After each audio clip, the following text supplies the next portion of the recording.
Бұл көчелерінде көрттөндүрүү иштери болуп атат. Бул жерде бүгүн биз көчөттөрдү отургузуп атабыз. Бакей шаарынын мэриясы ушул ички көчөлөрдү көрттөндүрүп жатат. Бул тасма шаардык бийлик тарабынан ушул жылдын 2-апрелинде жарыяланган. Ички көчөлөргө көчөттөр тигилип, көрктөндүрүлүп жатканын маалымдашкан болчу. Маалыматта Баткен шаарындагы Жолдошбай Момунов атындагы көчөгө 100дөн ашуун декоративдүү ийне жалбырактуу жана 100дөн ашуун жазы жалбырактуу көчөттөр тигилген. 2 айга жетпей арчалар куурап турат. Бұл көчеге арчаны тикти. Арчаны тиккен мен арча тикки малды көгөртүлат эди. Азыр энди арча кургай баштады. Эмнеге дегенде арчага суу жетишпейт. Сууду куйганга адамдар жок. Өкмөт койдурду. Азыр мына суу ичиш үчүн бугадан ары салыш керек. Оны ким салат? Оны ичим сала албайт да. Мына үйүнө келет чыгып салбайт, напримерге. Адиси мен иштемин деткен комбушу дейт. Азыр энди көчө кургады. Бул кургаш керек эмес да.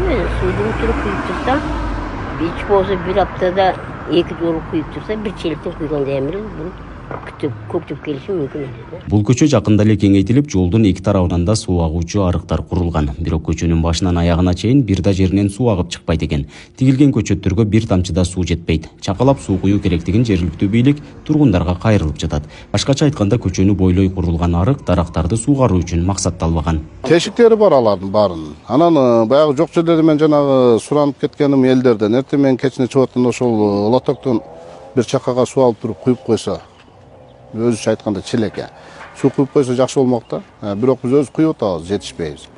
Ошо мен элден суранып атканым ошол ошол көчөнү өзүңүздөр көрүп атасыздар, баягы кеңейтүү иштерин жүргүздүк. Ошону эл дагы чыгып эртең менен же кечинде суу куюп койсо, көчөттү көрктөсө дагы сооп болот да.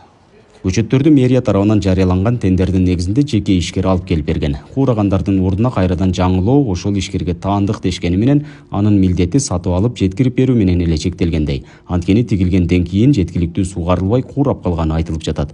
Ал эле эмес, шаарда жашылдандыруу чарбасы да жок болгондуктан жоопкерчиликти алуучу ишкана жок. Декоративный дарак тоже жакшы көктөп атат.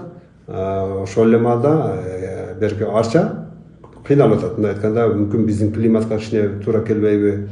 Ал жагынан көрөбүз да кандай болот. Ушул бойдо жок, аны жаңылайбыз.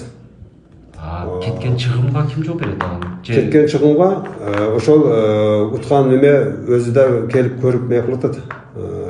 Канчалык мек берет, баягы арасынан кургагандарыны, дестүтүн мек берүүнүн башында айтканда, толуктап берем деп. Шаардагы көрктөндүрүү абал өтө начар, кейиштүү абалда. Эмне себептен ушундай абалга түшүп атканынын бир себеби катары бүгүнкү күндө ушул Баткен шаарындагы жашылдандыруу муниципалдык ишканасынын жоктугу менен түшүндүрөм мен.